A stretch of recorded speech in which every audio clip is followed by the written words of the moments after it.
Vera, you spoke so movingly about the fear of facing the unknown, and about the supports that people need when they have to leave their home and go off into a land they don't know. The Hebrews had been in Egypt for 430 years, and now they were leaving. Your grandmother had to leave where she was born and find a new way and a new home here.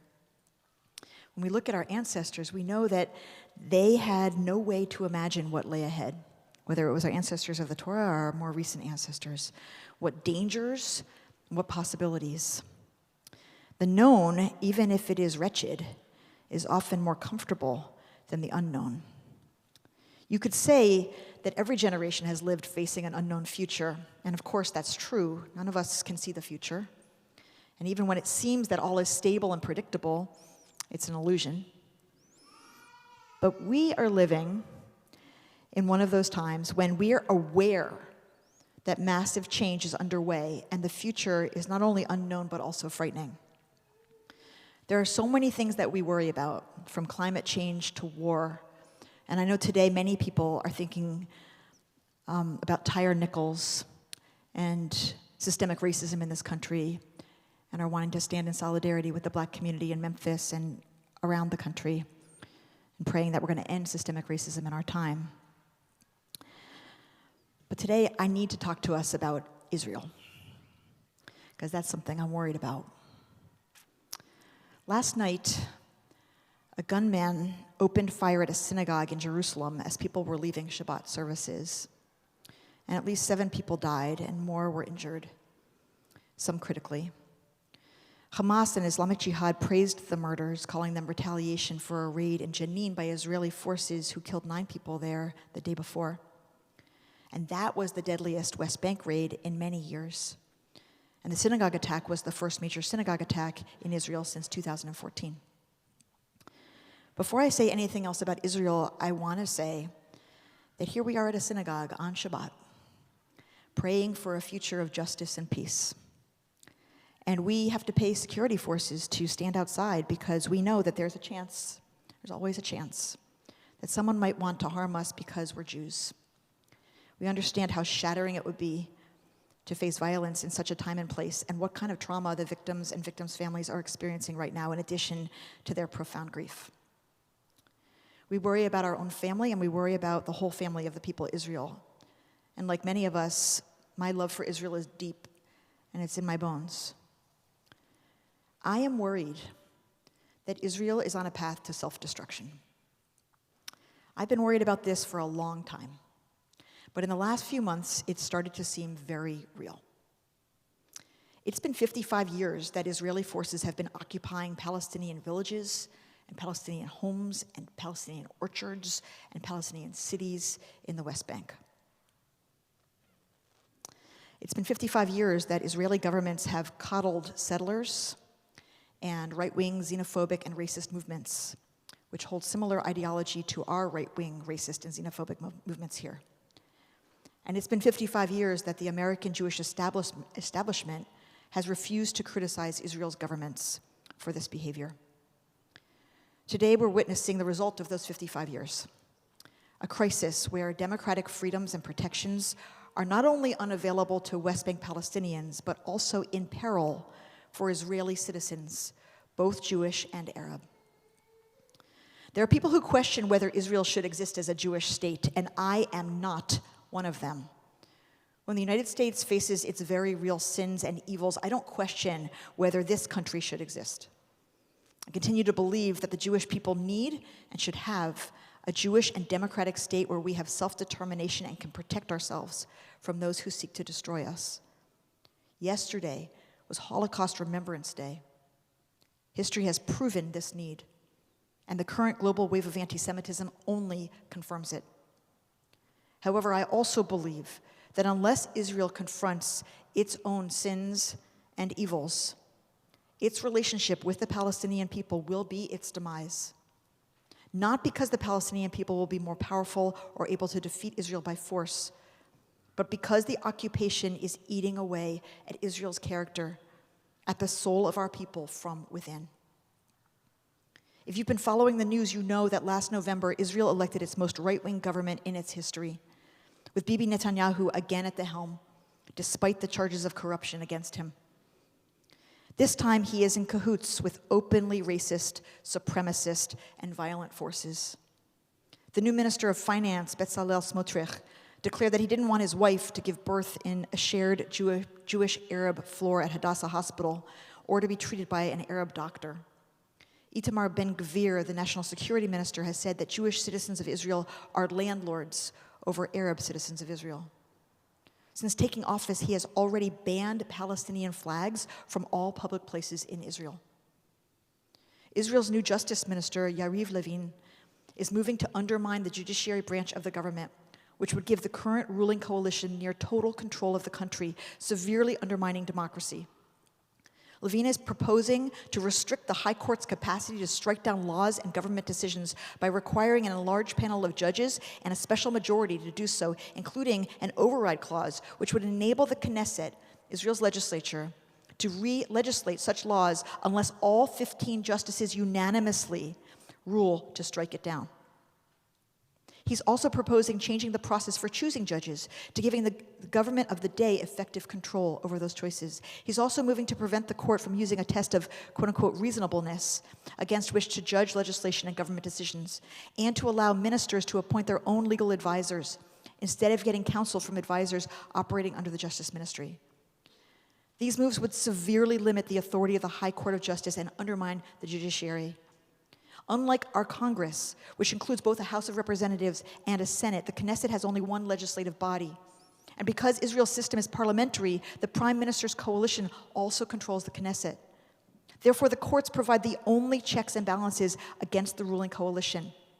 And if the courts are undermined, there is no one to stop the government's excesses or hold them accountable to the Declaration of Independence and the basic laws, which are the closest thing Israel has to a constitution. Not only would undermining the power of the courts be highly relevant to Netanyahu's current pending charges of corruption, it would also allow some of the following moves to go unopposed. Number one, the government's first stated priority is legalizing dozens of illegally built settlements in the West Bank and annexing occupied territory.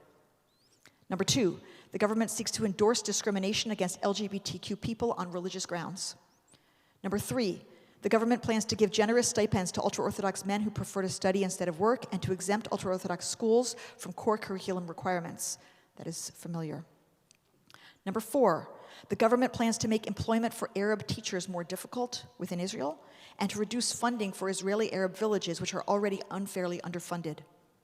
Number five, the government plans to shut down public broadcasting stations, which are the only public source of information and critique of the government. Number six, the government plans to define who is a Jew from an Orthodox perspective, invalidating Reform and conservative conversions, and eliminating the grandchild clause of the law of return, which counts people with one Jewish grandparent as Jewish for purposes of making aliyah. Without the courts stopping them, without a public broadcasting system holding them accountable, the ruling coalition will have near total control. So what does the future hold? An estimated 130,000 people filled the streets of Israel last Shabbat for the third week in a row of protests. Some 200 leading Israeli musicians signed a petition against the government's plans to close the public broadcasting authority, including stars like Shlomo Artzi and Ehud Banai, along with hundreds of top actors, directors, and writers, and they're joining protests by leading economists and business leaders and lawyers and students who are protesting the planned judicial overhaul. The artists wrote, "It is not a coincidence that those trying to stage a regime change and remove all meaning from democracy have chosen to eliminate public broadcasts as one of their first steps. Closing the broadcast authority is the silencing of thousands of voices that will never find a home in commercial media bodies. We will attend the protests on Saturday night and work together with our friends to cancel these plans. And together with all citizens of Israel, we will preserve the democracy that is so dear to us." These protests are taking place right now, all over Israel. And in fact, there's a solidarity protest here in New York from noon to 2 o'clock today in Washington Square Park. Beyond trying to stop this racist, authoritarian, and corrupt and extremist government, what is the future for Israel? What is the hope? Our member, Joanne Mort, one of the most incisive observers of Israeli society, writes in the Washington Post this week that the future is joint Jewish-Arab political power within Israel. She writes that, quote, over the past few decades, the number of Arab citizens of Israel, meaning those who live within the 1967 Israeli borders, excluding East Jerusalemites, has grown to 1/5 of the population, and they're claiming their rightful place in Israeli society. The president of the country's largest bank is an Arab citizen. There have been significant increases in the number of Arab physicians, dentists, and pharmacists. Arabs number among the country's most prominent law school deans, including at the flagship Hebrew University. Arab enrollment in the country's colleges and universities has almost doubled in the past decade, and the graduation rate for Arab students is approaching that of their Jewish counterparts. The student population is at Technion, which is like the MIT of Israel, is a bit more than 20% Arab. Moreover, she writes, Arab citizens increasingly feel a part of Israel. In a 2019 poll, 65% of Arab respondents said they are proud to be Israelis, versus 92% of Jews.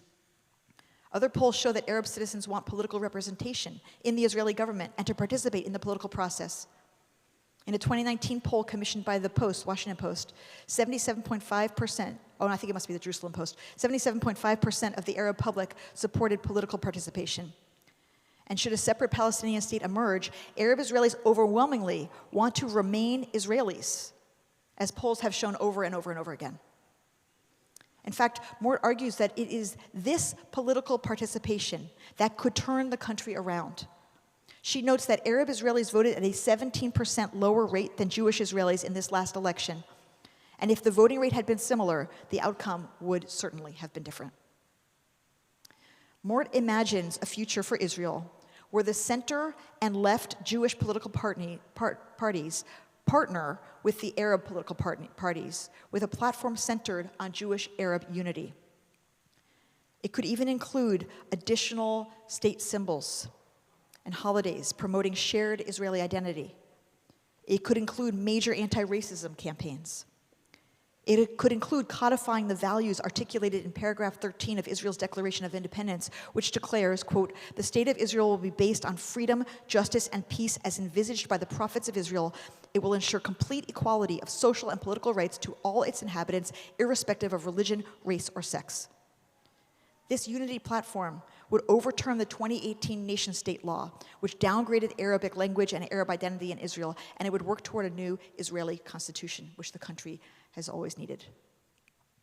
Reform and conservative Jews in Israel play an essential role in the pluralistic and liberal vision of Judaism that would be required for the culture shift that would make such a government possible.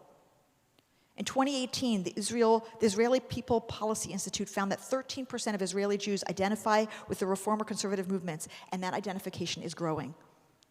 Such a government would have to end the occupation of the Palestinian people in the West Bank, because its commitment to a Jewish and democratic state that honors and protects its minorities while maintaining a Jewish majority would require the release of the Palestinian people to chart their own future independent of Jewish rule. Israeli Palestinians would then be able to choose whether they want to live under the Israeli or Palestinian government, as would West Bank Jews. We are so far from this vision today. Exactly as far as the Hebrew slaves were from freedom at the start of this week's parasha. It is terrifying to leave what we know behind. It is terrifying to walk into an unknown future. That's why people get stuck in tyrannical systems for 430 years. That's why spirits get crushed and hearts get hardened. And the cycle of violence becomes normal. And no one believes that anything different is possible. But when we have the courage to break from old ways, to do as our ancestors did, to gird our loins and put our staff in our hands and our unrisen bread on our backs, and to walk through our marked doorways in a great mixed multitude toward the sea, whole new worlds can be born. We can birth freedom, the kind of freedom that our great-grandchildren will celebrate and remember, the kind of freedom that will be recalled in the 7th generation and in the 50th generation, the kind of freedom that will be celebrated forever. As God said in our parasha, "V'haya hayom hazeh lachem lezikaron v'chagotem oto chag ladonai ledorotechem chukat olam." techoguhu. This day shall be to you one of remembrance. You shall celebrate it as a festival to Adonai throughout the ages. You shall celebrate it as an institution for all time. Ken Yehiratzon.